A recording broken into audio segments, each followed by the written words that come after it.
Hello बच्चों, चलिए प्रश्न को देखते हैं। प्रश्न है, ऑक्सीजन की आयनन ऊर्जा नाइट्रोजन की अपेक्षाकृत उच्च होती है। तो चलिए बच्चों, इस प्रश्न की मुख्य अवधारणा की बात करें। मुख्य अवधारणा, तो बच्चों यहाँ पर हमें प्रश्न में बताना है कि ये कथन सत्य है या असत्य है। तो चलिए बच्चों, हम बात करें यहाँ पर आयनन ऊर्जा की। तो आयनन ऊर्जा क्या होता है? आयनन ऊर्जा, तो बच्चों उदासीन गैसीय, उदासीन परमाणु, इससे बच्चों हमें इलेक्ट्रॉन का निष्कासन करना है। इलेक्ट्रॉन का निष्कासन, और बच्चों इस इलेक्ट्रॉन के निष्कासन के लिए जो हमें यहाँ ऊर्जा देनी पड़ती है, ऊर्जा, इसी ऊर्जा को हम बच्चों क्या बोलते हैं? आयनन ऊर्जा। तो बात करें बच्चों आयनन ऊर्जा को, आयनन ऊर्जा की, तो आयनन ऊर्जा को बच्चों हम आई भी लिख सकते हैं। तो आई, इसकी निर्भरता किस पे बच्चों? यहाँ पर प्रभावी नाभिकीय आवेश पर, प्रभावी नाभिकीय आवेश, जिसे हम बच्चों जेड इफेक्टिव बोलते हैं। ये इसके समानुपाती होता है बच्चों, जेड इफेक्टिव। ये इसके क्या होता है बच्चों? समानुपाती। जबकि बात करें बच्चों आयोनाइजेशन एनर्जी, और किसके समानुपाती होगा? यहाँ पर स्थायी इलेक्ट्रॉनिक विन्यास, जिसे हम बच्चों के लिख सकते हैं स्टेबल इलेक्ट्रॉनिक कॉन्फ़िगरेशन, SEC।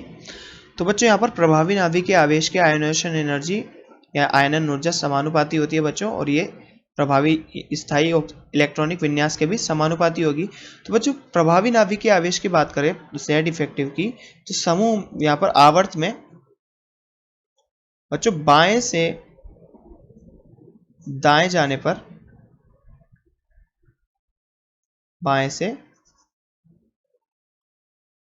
जैसे बच्चों हम दाएं जाते हैं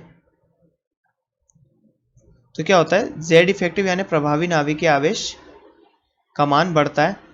अब बच्चों बात करें यहाँ पर, जैसे हम प्रायिकता देखें, अगर हमें प्रभावी नाभिकीय आवेश और स्थायी इलेक्ट्रॉनिक विन्यास में प्रायिकता की बात करनी हो, तो जब बच्चों आप पास पास वाले परमाणु होंगे या फिर पार्श्व परमाणुओं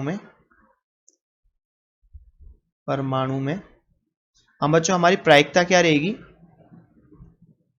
स्टेबल इलेक्ट्रॉनिक कॉन्फ़िगरेशन, SEC की प्रायिकता हम ज्यादा रखेंगे बच्चों, किससे? जेड इफेक्टिव से। तो बात करें बच्चों यहाँ पर नाइट्रोजन और ऑक्सीजन की, तो नाइट्रोजन जिसका परमाणु क्रमांक 7 और इसके बाद बच्चों आता है परमाणु क्रमांक 8। तो आवर्त में बच्चों ये दोनों पार्श्व परमाणु होते हैं, और पार्श्व परमाणु होंगे तो प्रायिकता हम किसको देंगे? स्टेबल इलेक्ट्रॉनिक कॉन्फ़िगरेशन या स्थायी इलेक्ट्रॉनिक विन्यास को। तो बच्चों यहाँ पर बात करें हम जेड इफेक्टिव की, तो जेड इफेक्टिव किसका ज्यादा होता है बच्चों? जैसे कि हम देख सकते हैं बाएं से दाएं जाने पर जेड इफेक्टिव बढ़ता है, तो जेड इफेक्टिव बच्चों ऑक्सीजन का ज्यादा होगा नाइट्रोजन की तुलना में। परंतु बच्चों यहाँ पर पार्श्व परमाणु है, तो हम कह सकते हैं कि प्रायिकता हम किसको देंगे? स्थायी इलेक्ट्रॉनिक विन्यास को। तो हम यहाँ पर नाइट्रोजन का इलेक्ट्रॉनिक विन्यास देखें तो क्या होगा? 1s2 2s2 2p3।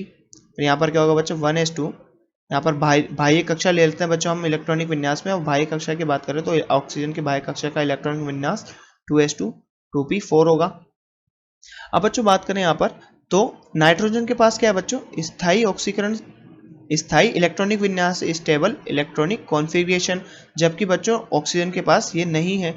तो बच्चों ऑक्सीजन से एक इलेक्ट्रॉन निकाल लेंगे अगर हम, तो यहाँ पर हमारे पास क्या, मान लीजिए बच्चों हमने ऑक्सीजन से एक इलेक्ट्रॉन निकाला, तो इसका इलेक्ट्रॉनिक विन्यास क्या होगा?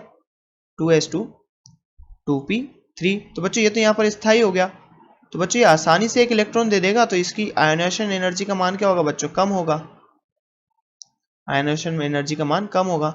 जबकि बात करें बच्चों हम किसकी? नाइट्रोजन की, तो जैसे नाइट्रोजन को देख सकते हैं यहाँ पर बच्चों इसका स्थायी इलेक्ट्रॉनिक विन्यास है, अगर हम यहाँ से एक इलेक्ट्रॉन निकालेंगे तो बच्चों क्या होगा? इसका इलेक्ट्रॉनिक विन्यास 2s2 2p2। तो बच्चों ये क्या हो गया? अस्थायी हो गया, स्थायी इलेक्ट्रॉनिक विन्यास नहीं रहा, ये अस्थायी हो गया। इसके कारण बच्चों ये जो आयनाइजेशन एनर्जी है वो यहाँ पर हमें बहुत ज्यादा देनी पड़ेगी, तो आयनाइजेशन एनर्जी का मान या आयनन ऊर्जा का मान यहाँ उच्च होगा। तो इस आधार पर हम कह सकते हैं बच्चों आयनाइजेशन एनर्जी नाइट्रोजन की अधिक होगी, किससे? आयनाइजेशन एनर्जी ऑक्सीजन से। चलिए बच्चों अब हम यहाँ पर हमारे कथन को देखते हैं। कथन है ऑक्सीजन की आयनन ऊर्जा नाइट्रोजन की अपेक्षाकृत उच्च होती है। तो बच्चे कथन क्या है? गलत है, क्योंकि नाइट्रोजन की आयनन ऊर्जा ऑक्सीजन की तुलना में अधिक होगी, ना कि ऑक्सीजन की नाइट्रोजन की तुलना में। तो बच्चों हम यहाँ कह सकते हैं कथन क्या है, असत्य है, और यही हमारा सही उत्तर होगा। आशा करते हैं आपको प्रश्न समझ में आया होगा। धन्यवाद।